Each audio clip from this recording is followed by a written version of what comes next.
नमस्कार। सिंधु घाटी सभ्यता के खत्म होने के बाद उन खंडारों पर एक बिल्कुल नई दुनिया खड़ी हुई, वैदिक सभ्यता। आज का हमारा ये विशेष विश्लेषण इसी पर है।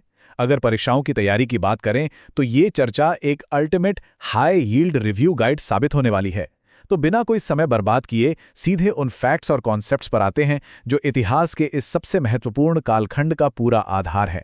चीज़ों को एकदम क्लियर रखने के लिए हम इस पूरे टॉपिक को 5 हिस्सों में डिकोड करेंगे। पहला, उत्पत्ति और टाइमलाइन। दूसरा, वैदिक साहित्य। तीसरा, भूगोल और नदियाँ। चौथा, समाज और राजनीति। और आखिर में वो लोहे की खोज जिसने सब कुछ बदल कर रख दिया। ठीक है, तो चलिए सबसे पहले हिस्से में गोता लगाते हैं और समझते हैं कि आर्य आखिर थे कौन और ये सब कब शुरू हुआ।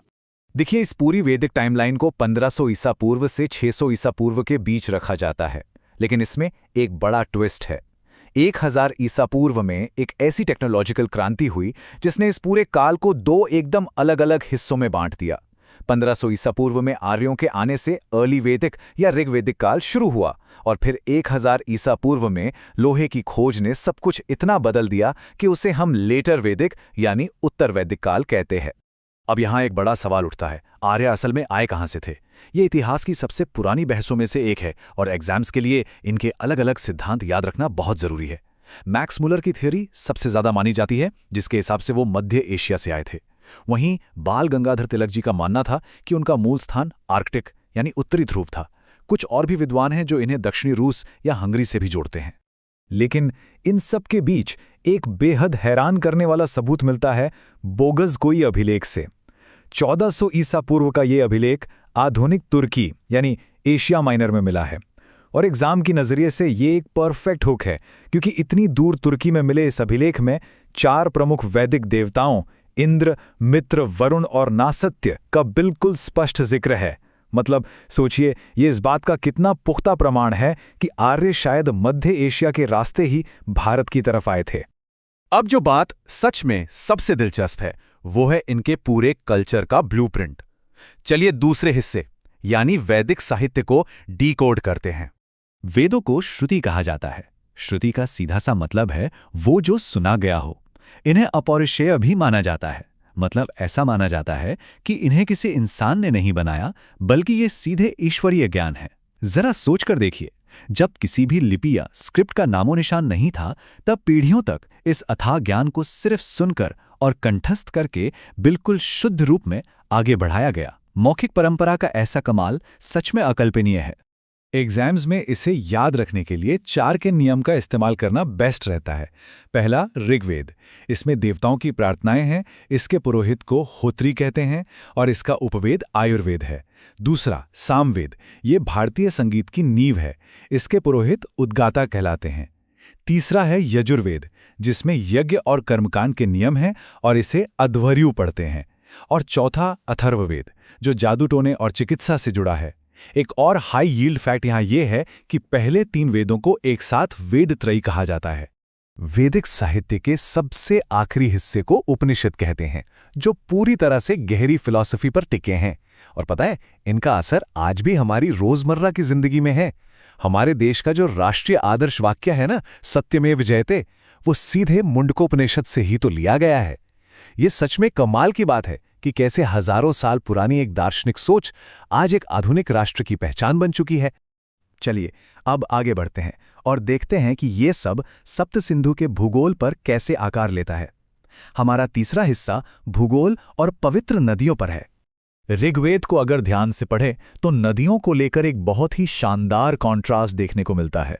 आर्थिक तौर पर सबसे अहम नदी सिंधु थी। इसका जिक्र पूरे 176 बार हुआ है, क्योंकि सारा व्यापार और संपत्ति वहीं से आती थी। लेकिन अगर सबसे पवित्र नदी की बात करें तो वो सरस्वती थी।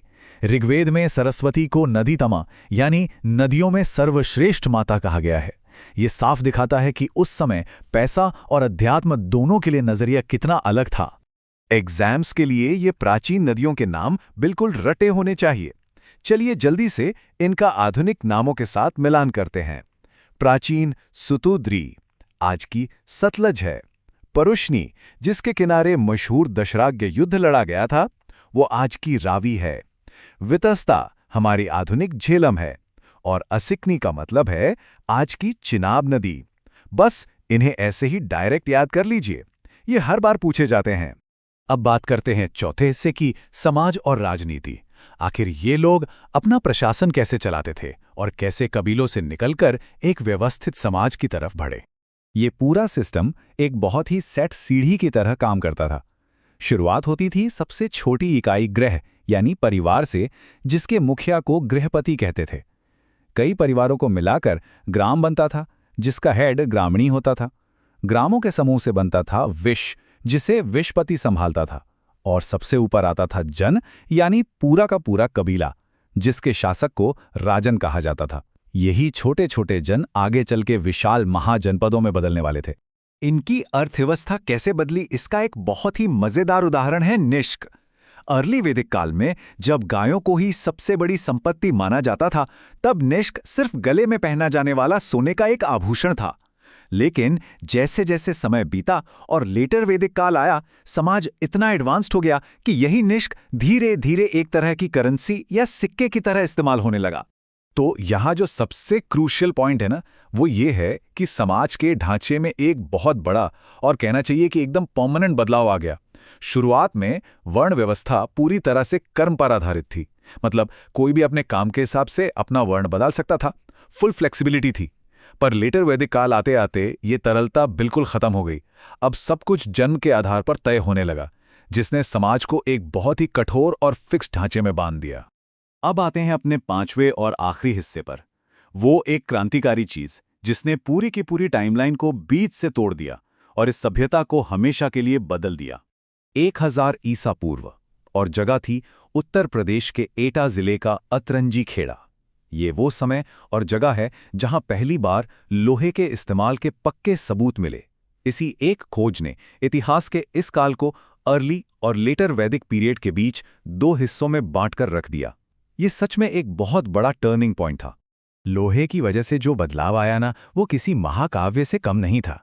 पहले आर्य घुमंतु थे, गाय चराते थे, तांबे और कांसे का इस्तेमाल करते थे और सब लगभग बराबर थे। पर जैसे ही लोहे के हल और हथियार आए, घने जंगलों को काटना और गहरी खेती करना आसान हो गया।